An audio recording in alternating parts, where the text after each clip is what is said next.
सुप्रभात विद्यार्थियों, आज हम हिंदी व्याकरण में पाठ 12 विराम चिन्हों का प्रयोग के बारे में पढ़ेंगे। विराम चिन्हों का प्रयोग। विराम का अर्थ होता है रुकना। क्या अर्थ होता है बच्चों? विराम का अर्थ होता है रुकना।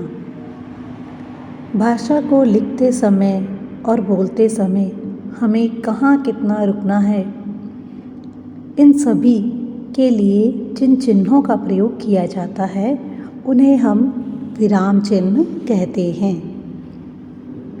देखो रीना, बगीचे में चंपा, चमेली, गेंदा और कनेर के फूल हैं। क्या तुम मेरे साथ इस बगीचे में खेलोगी?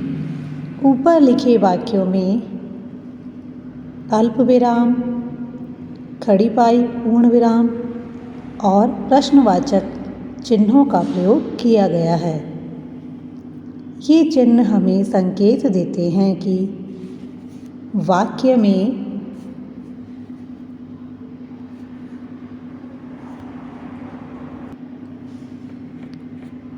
कहाँ कितना रुकना है। इन्हें ही विराम चिन्ह कहा जाता है। लिखते समय कहाँ कितना रुकना है, इसे स्पष्ट करने के लिए जिन चिन्हों का प्रयोग किया जाता है उन्हें विराम चिन्ह कहते हैं। कुछ विराम चिन्हों के विषय में हम यहाँ पढ़ेंगे। पूर्ण विराम। पूर्ण विराम जिसे हम खड़ी पाई भी कहते हैं।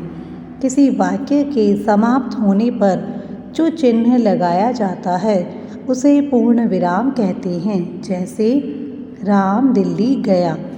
जब पूरा वाक्य समाप्त हो जाए तो वाक्य समाप्त होने पर पूर्ण विराम चिन्ह का प्रयोग किया जाता है।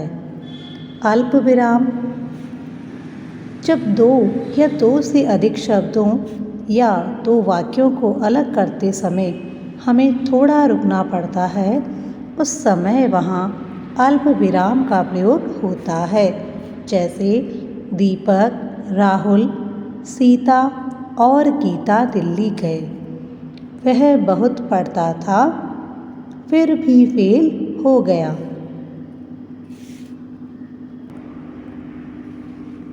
प्रश्नसूचक चिन्ह। प्रश्नवाचक जो चिन्ह है उसे क्या कहते हैं? प्रश्नसूचक। जब किसी वाक्य में प्रश्न पूछा जाए तो उसके अंत में यह चिन्ह लगाया है। कब लगाया जाता है? जब हम वाक्य में प्रश्न पूछते हैं, किसी भी वाक्य में हम कोई प्रश्न पूछते हैं तब इस चिन्ह का प्रयोग किया जाता है। जैसे क्या तुम कल स्कूल गए थे? क्या तुमने खाना खा लिया? जब भी हम प्रश्नवाचक वाक्य बनाते हैं तो उन वाक्यों में प्रश्नवाचक चिन्ह का प्रयोग किया जाता है। इसके बाद है बच्चों अर्ध विराम। जब किसी वाक्य में पूर्ण विराम से कम और अल्प विराम से अधिक रुकने की स्थिति होती है। पूर्ण विराम से तो कम रुकना है और अल्प विराम से थोड़ा ज़्यादा रुकने की स्थिति होती है, तब इस चिन्ह का प्रयोग होता है।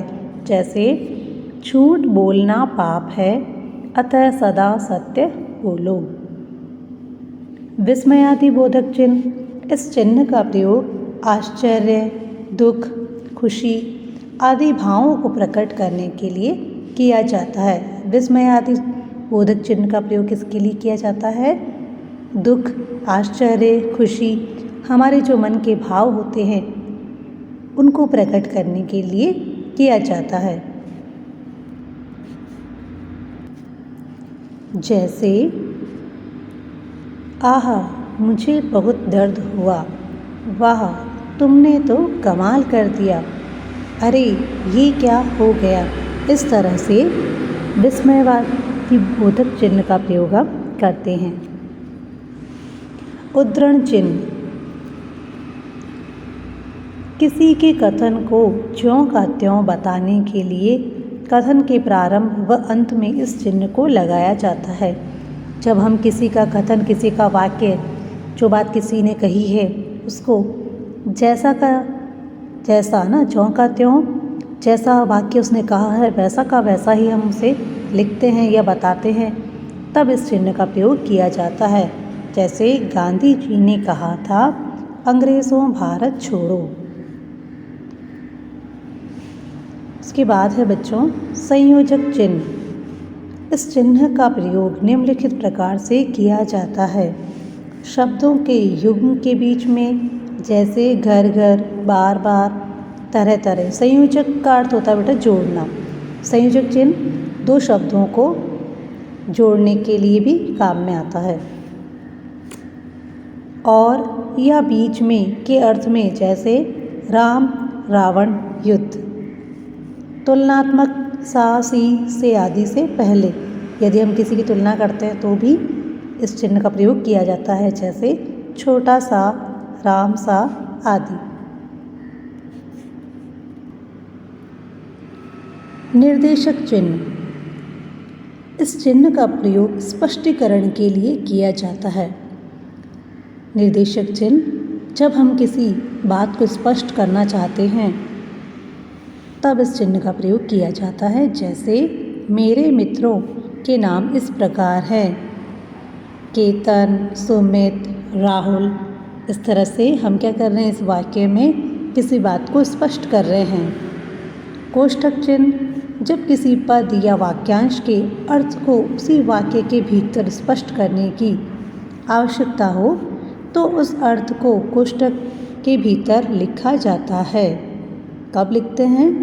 जब कोई पद या वाक्यांश का अर्थ उसी वाक्य के अंदर हमको लिखना है या स्पष्ट करना है, तब हम कोष्ठक के भीतर उसे लिखते हैं। जैसे पंडित नेहरू देश के प्रथम प्रधानमंत्री को बच्चों से बड़ा प्रेम था। त्रुटिपूरक चिन्ह। लिखते समय त्रुटि का अर्थ क्या होता है? गलती। हमारे से कई बार लिखते समय गलती हो जाती है, तो लिखते समय शब्द छूट जाने की स्थिति में इस चिन्ह को लगाकर छूटे हुए शब्द को ऊपर लिखा जाता है।